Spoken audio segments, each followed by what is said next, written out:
If you're thinking about building an ADU, this project is a perfect example of why the cheapest contractor can end up costing you the most money. At first, this looked like a simple garage conversion. Sounds easy, right? That's what we thought too, but almost everything that could go wrong did. The plans were missing important details. We found an old sewer line buried almost 10 feet underground. Then the biggest rainstorm of the year hit right before our concrete pour. Every time we solved one problem, another one showed up. But that's what building really is. The difference isn't whether the problems happen, because they will. The difference is having a contractor who knows how to solve them without cutting corners. In the end, we finished the project and the homeowners got an ADU that's built to last. Let me show you everything that happened along the way. One thing most homeowners don't realize is that contractors don't just build what's on the plans. We also have to solve the problems that are not on the plans. Before we even broke ground, I had our plumber run a sewer camera through the existing pipe. We do this on every project. Why? Because I'd rather find a problem now than after we've already poured thousands of dollars worth of concrete. Sure enough, we found one. Right underneath where the new ADU was supposed to be, there was an old clay sewer pipe. Years ago, clay pipes were normal, but today they're one of the biggest cause of sewer problems. Most of the ones we find are cracked, broken, or filled with tree roots looking for water. The bad news, this pipe was almost 10 feet underground. Normally we'd use an excavator to dig that deep, but there were other gas, water, and utility lines nearby, so it wasn't safe. That meant we had to dig the whole thing by hand. Just shovels, picks, and a lot of hard work. It wasn't the fun part of the job, but it was the right thing to do because once that concrete is poured, fixing a sewer pipe underneath the house becomes a whole lot more expensive. That's why we always look for these problems before we start building.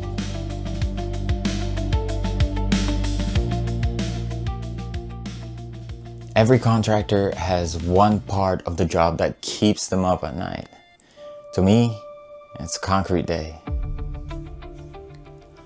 You spend weeks getting ready for it, and when the trucks show up, you only get one chance to get it right. If a pipe is in the wrong spot, you might have to cut out brand new concrete. But no matter how well you plan, there are just some things you can't control, like the weather. The day before our concrete pour, we got hit with the biggest rainstorm of the year. Most construction sites turned into giant muddy ponds. Before the storm even arrived, we spent days covering and protecting the job site to keep the ground from washing away. A week later, when the inspector finally came back, he looked around and said, our site was the driest he'd seen.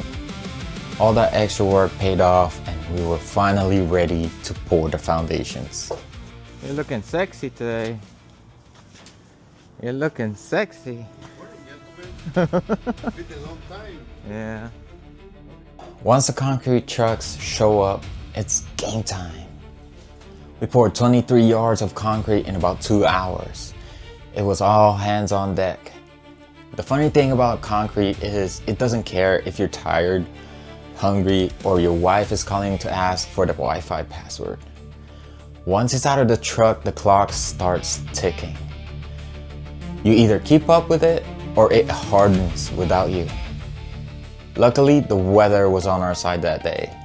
It was around 70 degrees and the sand underneath was still damp from the week of rain.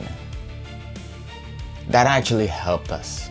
If the ground had been bone dry, it could have pulled moisture out of the concrete too quickly, making it more likely to crack. The pour went smoothly and the finish came out exactly how we wanted. Take it up, take it up, take it up. Over there.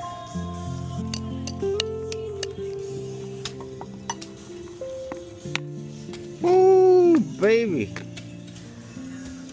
The very next day, we laid out all the walls, the kitchen, and the bathroom directly on the concrete slab. We do this so the homeowner can actually walk through the future house before we build it.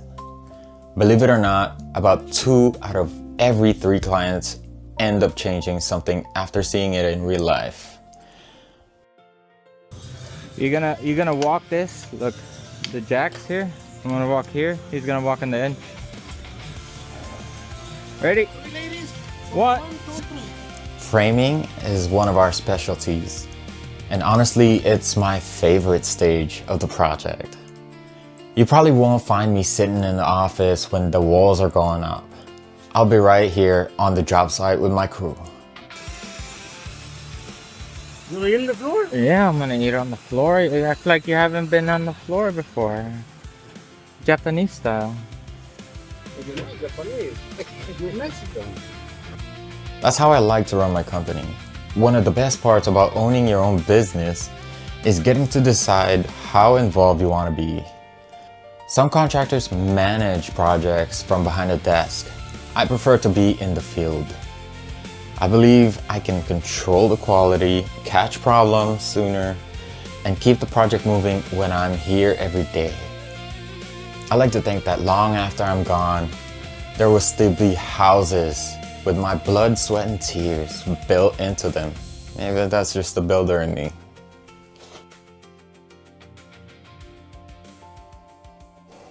You really find out how good your contractor is after the framing is done.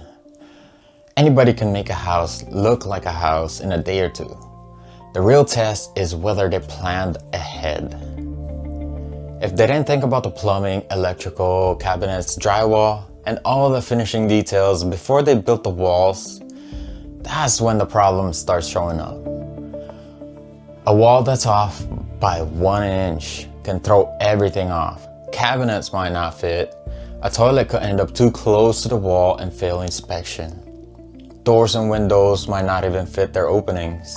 Drywall can crack because the framing wasn't built straight or the studs were installed correctly. These are mistakes that cost time and money to fix. A lot of homeowners think that city inspectors will catch every problem. That's not really their job. Inspectors have a lot of stops every day, and they're mainly looking for major safety issues like gas leaks, structural connections, or whether the house matches the approved plans. They're not measuring every wall or checking if your future cabinets are going to fit.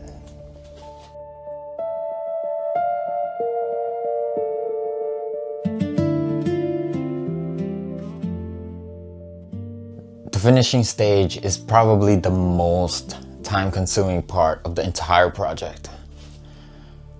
It's also the stage where the homeowner gets involved the most. This is when you start picking things out like cabinet finishes, tile, flooring, countertops, faucets, light fixtures, and paint colors. If you haven't started thinking about those selections yet, you're already behind. Your contractor can't keep moving if they don't know what you want installed. And here's something a lot of people don't realize. Not everything is sitting on a shelf ready to buy. Some cabinets, tile, plumbing fixtures, and specialty items can take weeks or even months to arrive.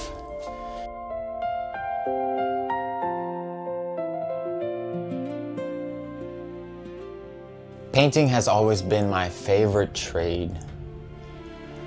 It doesn't take the most brain power, but it takes a lot of focus.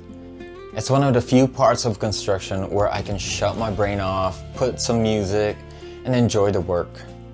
The funny thing is, painting is probably the most underestimated trade in construction. A lot of people think it's just paint, anybody could do it. Here's something I've noticed over the years.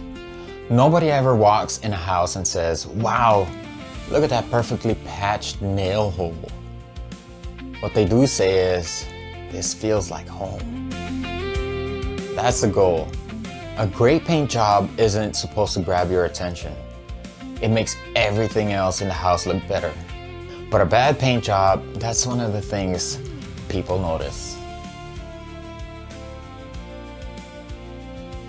This project reminded me why I love construction. Anybody could build when everything goes according to plan. Real contractors earn their reputation when nothing goes according to plan. That's the difference between experience and simply owning a license. If you're thinking about building an ADU anywhere in South California, I'd be happy to walk your property, answer any questions, and tell you honestly whether your project makes sense. Just good information before you spend hundreds of thousands of dollars. Because the best projects don't start with concrete, they start with the right plan.